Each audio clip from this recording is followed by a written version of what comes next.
So this coming after the president reportedly had a heated conversation with Israel Prime Minister Bibi Netanyahu. Trey Yinks is live in Tel Aviv with the details for us. Trey. Yeah, hey guys, good morning. President Trump indicated that a broader deal with Iran could be closed as early as this week, telling a reporter yesterday, quote, "I think you're talking about over the next week. I still have to get a few more points." As the president works towards a deal with Iran, he was able to de-escalate the ongoing conflict between Israel and Hezbollah, getting on the phone with both sides. The president said on Truth Social, "I had a conversation with Bibi Netanyahu today, asking him not to go into a major raid of Beirut, Lebanon. He turned his troops around. Thank you, Bibi. I also had a conversation with representatives of the leaders of Hezbollah, and they agreed to stop shooting at Israel and its soldiers. Likewise, Israel agreed to stop shooting at them. Let's see how long that lasts. Hopefully it will be for eternity." Axios reports the call between Trump and Netanyahu was tense, saying in a piece posted yesterday, quote, summarizing Trump's remarks to Netanyahu, the U.S. official said, "You're effing crazy. You'd be in prison if it weren't for me. I'm saving your A.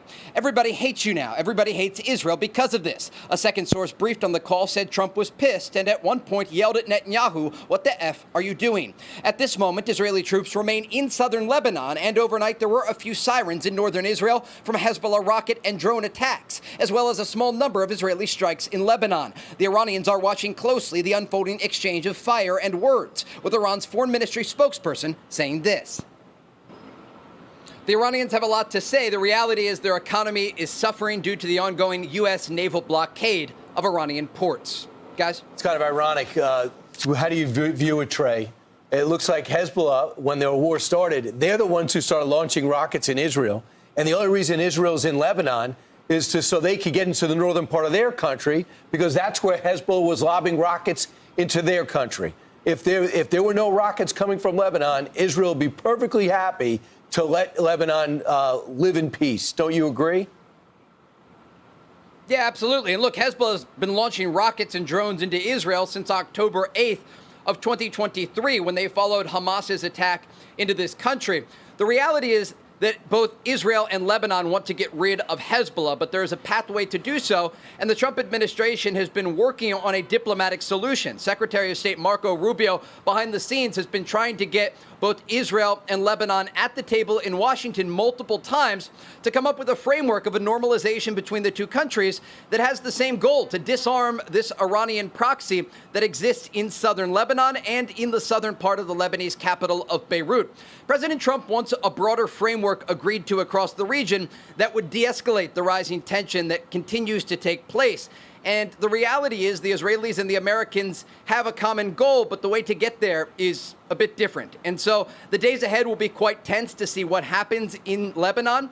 We understand that Hezbollah wants to continue to de-escalate because they understand they're getting boxed out of these possible peace talks and the possibility of a broader deal. But President Trump has been very clear. He'd like to see Lebanon join the Abraham Accords. He sees the region as having an opportunity for peace and prosperity ahead.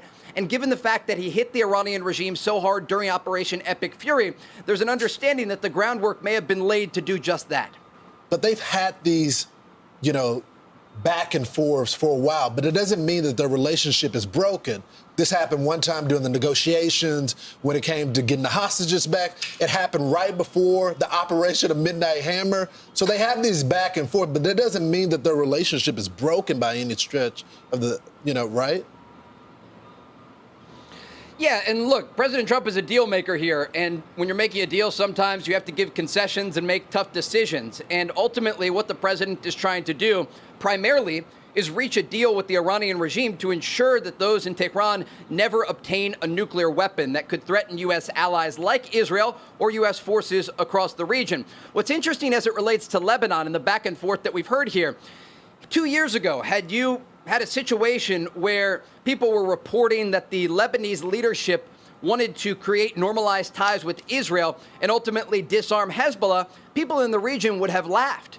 What President Trump has been able to do here is put pressure on the Lebanese government to tell them no more. You can no longer support this Shia militia group in the southern part of Beirut, and you cannot allow them to operate freely in the southern part of your country. And either you're going to send your forces in to ensure they're not launching rockets at Israel, or ultimately the Israelis will conduct a ground operation like we are seeing right now into southern Lebanon and do it themselves. And so what the president is doing here is trying to get a peace deal on the table between the Israeli government and the Lebanese government that ultimately is going to box out Hezbollah. And to do so, there are going to be difficult conversations, and this is not totally unexpected. But the reality is, whether it is on the ground in Lebanon, in Gaza, or even with the Iranian regime, President Trump wants peace here. And ultimately, that is going to require a lot of difficult decisions in this region.